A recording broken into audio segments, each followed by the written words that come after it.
like they're related to the zebra, but they're actually related to the giraffe. They are the giraffe's only known relative. Over towards the left, that light brown animal, very pretty. White stripes, that's going to be a greater kudu. That's the second tallest antelope in Africa. They stand about 5 feet at the shoulder. Pretty cool. All right, she wants to come for the ride.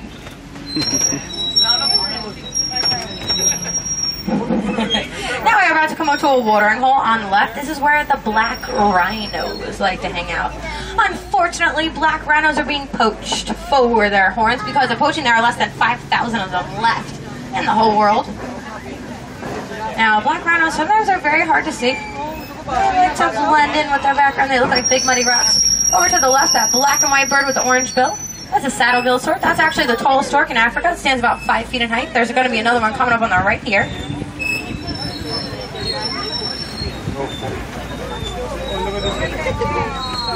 We're going to keep looking for those black rhinos because they could be anywhere. But yeah, to the right, that's a saddle-billed stork. You can see how very tall they are.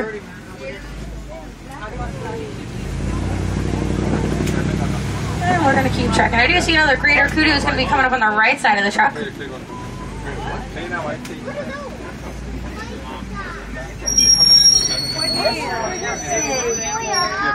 Yeah, they're very pretty. Alright, we're going to keep going. See what else is out here in the forest. Oh, yeah. Oh, to the left, there's a black rhino. Just to the left for a second, you see her tail wagging. Yeah, now black rhinos weigh about 3,000 pounds. They can charge about 35 miles an hour.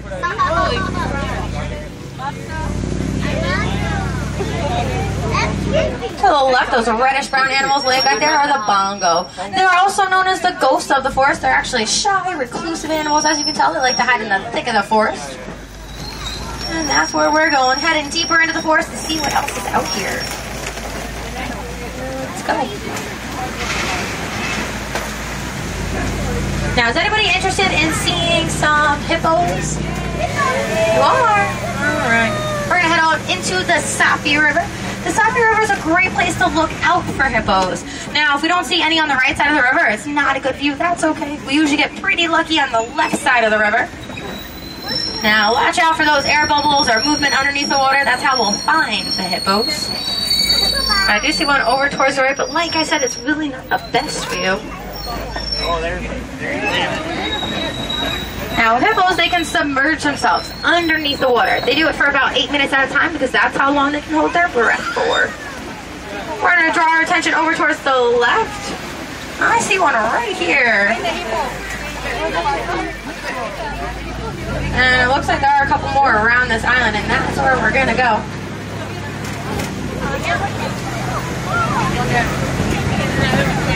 All right.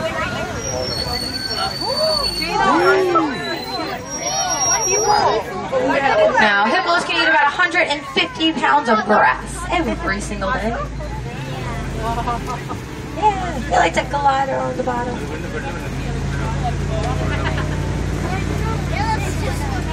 Let's see what we can see over this one. Oh, there's one going into the water right now. She just jumped in.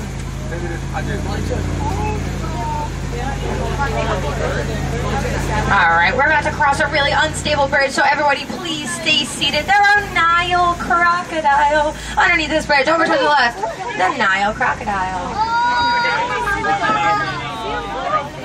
They weigh about 1,500 pounds. They grow about 20 feet in length. They have a bone-crushing capacity of 2,000 pounds per square inch. Yeah, they're pretty impressive. Oh, look at that one.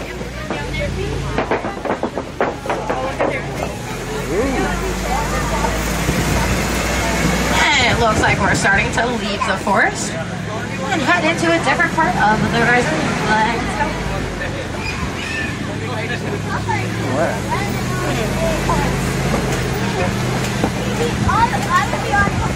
It looks like we are starting to near the savannah. Because coming up on the right, I do see a baobab tree. This tree is also known as an upside-down tree. It goes leafless 9 months out of the year, and it can live to be thousands of years old. See how its branches look like roots? Yeah, hence the nickname upside down. Now we are about to enter my favorite part of the reserve. the Serengeti grasslands. Animal what you'll see by is absolutely beautiful view. And I do see animals already. Lion right up over there.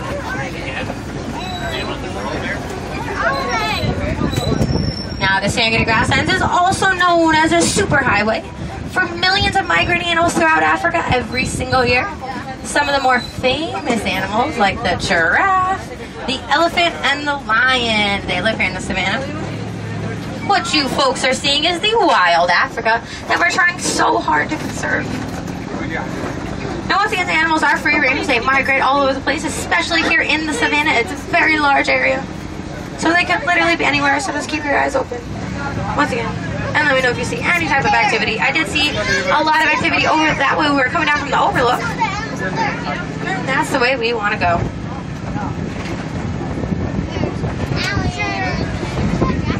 I did see something around, going to be coming up on the left side.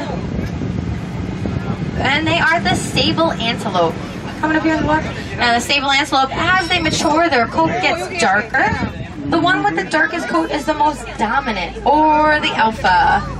Now I'm going to try to pull up around this tree and get a better look because they're kind of behind it. You can kind of just see their horns. They just look like sticks, kind of. Now you might see these tall mounds first. They look like big red sand castles. These are termite mounds. They're actually hard as a rock. Sometimes you'll see elephants using them as scratching posts. And then when they're worn down enough, the little antelope, they come along and use it as a lookout post, watching out for predators.